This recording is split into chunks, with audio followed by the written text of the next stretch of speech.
ছাত্ৰ-ছাত্ৰীসকল, আজি মই তোমালোকক 13 নম্বৰ অধ্যায়ৰ 13.1-ৰ 2 নম্বৰ অংকটো সমাধান কৰি আছোঁ। প্ৰশ্নটো মই পঢ়ি আছোঁ।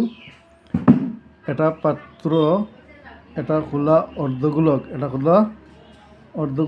আৰু তাৰ ওপৰত এটা খোলা বেলনেৰে গঠিত।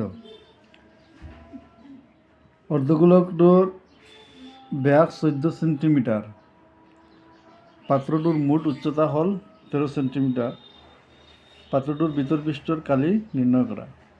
প্ৰথমতে তোমালোকে চাই লওঁ, মই ইয়াত ডায়েগ্ৰামটো দি আছোঁ।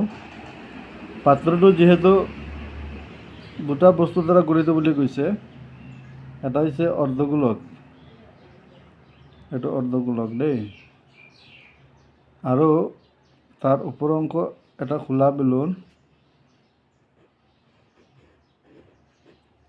এইটো বেলুন।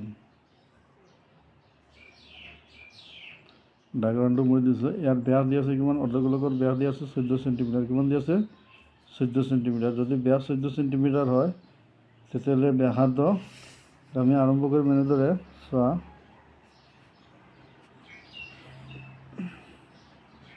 ইয়াত ব্যাস 14 সেন্টিমিটাৰ, আৰু আমাৰ সূত্ৰত ব্যাসাৰ্ধৰ প্ৰয়োজন হয়, গতিকে ব্যাস দিয়া থাকিলে আমি ব্যাসাৰ্ধ লৈ ল'ম। ব্যাস 14 সেন্টিমিটাৰ হ'লে ব্যাসাৰ্ধ আৰৰ দ্বাৰা সূচাব হ'ব, ব্যাসৰ আধা হ'ব 7 সেন্টিমিটাৰ। তাৰমানে ইমানখিনিলৈকে ব্যাসাৰ্ধ 7 সেন্টিমিটাৰ যাব। টোটেল উচ্চতা দিয়া আছে, পাত্ৰটোৰ টোটেল উচ্চতা আমি যদি ইয়াৰ পৰা একেবাৰে তলিলৈকে যাওঁ, তেতিয়াহ'লে ইয়াত কিমান দি আছে? 13 সেন্টিমিটাৰ। কিমান দি আছে? 13 সেন্টিমিটাৰ দি আছে টোটেল উচ্চতা। তাৰপৰা যদি আমি 7 সেন্টিমিটাৰ কাটি পেলাই দিওঁ, 7 সেন্টিমিটাৰ তল অংশটো বাদ দিওঁ, তেতিয়াহ'লে বেলুনৰ কাৰণে থাকিব অৱশিষ্ট, তাৰমানে বেলুনৰ উচ্চতা যিটো আমি পাম, এইটো হ'ব কি? টোটেল 13 সেন্টিমিটাৰৰ পৰা 7 সেন্টিমিটাৰ বাদ দিলে কিমান থাকিব? 6 সেন্টিমিটাৰ। এইটো হ'ব বেলুন অংশৰ উচ্চতা। এতিয়া পাত্ৰটোৰ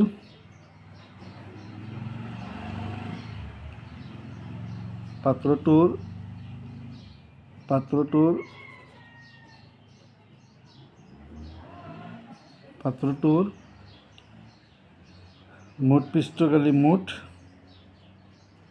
পৃষ্ঠকালি,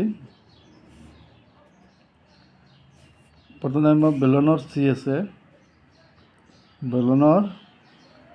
আছে, যিটো পাত্ৰৰ ওপৰ অংশত আছে, বেলুনৰ চি আছে, আৰু অৰ্ধগোলকৰ চি আছে। অৰ্ধগোলকৰ সেইটো তল অংশত আছে। এই দুটা মিলি পেলাই হ'ব তাৰ মুঠ ভিতৰত পৃষ্ঠকালি। অৰ্ধগোলকৰ চি এছ এ মানে বক্ৰতলৰ কালি, বেলুনৰ বক্ৰতলৰ কালি আৰু অৰ্ধগোলকৰ বক্ৰতলৰ কালি।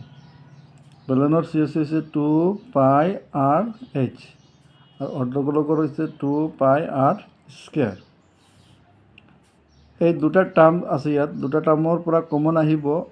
দুইটাতে থকা হৈছে 2πr, ইয়াতো আছে 2πr। এইখিনি আমি কমন লৈ লওঁ যাতে সহজ হয় অংকখিনি কৰোঁতে। থাকিব ইয়াত ব্ৰেকেটৰ ভিতৰত থাকিব h, আৰু ইয়াত কেৱল থাকিব স্মল r এটা। এতিয়া আমি মানখিনি বহুৱাই দিম। পাইৰ মান ইয়াত গোটেই লিখি দিলে ভাল। পাইৰ মানটো 22/7, পাইৰ জেগাত বহুৱাই দিছোঁ 22/7। r ইয়াত কিমান দি আছে? r দি আছে 7। ব্ৰেকেট দি এই ভিতৰত 6 লিখা, আৰু জেগাত কিমান লিখিব? 7 লিখিবা। তো এইটো তলৰ 7 আৰু ওপৰৰ 7 কেঞ্চেল গ'ল। 2 × 20, এই দুটা যোগ কৰিলে আমি কিমান পাম? 6 × 7 = 13 পাই যাওঁ। 2 × 22 = 44, পূৰণ কিমান হ'ল? 13। 44 আৰু 13 আমি পূৰণ কৰি ওলাই গ'ল। 3 × 4 = 12, 2 × 3 = 4 = 12, 1 = 13, 1 × 4 = 4, 1 × 4 = 4, 2 × 3 = 4, 7, 4 × 1 কিমান হ'ল? 5। 572 সেন্টিমিটাৰ এককত দি আছে, গতিকে সেন্টিমিটাৰ স্কুৱেৰটো আমি লিখিব লাগিব, যিহেতু এইটো খালী উলিয়াইছোঁ। অংকটো সহজ আছে, তোমালোকে চেষ্টা কৰিলে নিশ্চয় পাৰিবা। মই আকৌ অংকটো বুজাই দি আছোঁ তোমালোকক। চোৱা, প্ৰথমতে ব্যাসটো লিখি ল'বা। ব্যাস দি আছে কিমান? 14 চেণ্টিমিটাৰ। নিশ্চয় ব্যাসাৰ্ধ কিমান হ'ব? 7 চেণ্টিমিটাৰ হ'ব।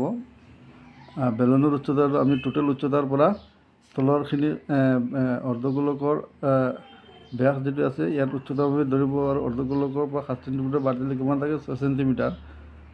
পাইৰ মান 22/7। পাত্ৰটোৰ মুঠ পৃষ্ঠকালি। পাত্ৰটোৰ দুটা অংশ আছে, এটা হৈছে বেলুনৰ অংশ আৰু আনটো হৈছে অৰ্ধগোলকৰ অংশ। বেলুনৰ চি আছে, এইটো সূত্ৰটো তোমালোকে নিশ্চয় শিকি ল'বা বা জনা আছে তোমালোকৰ।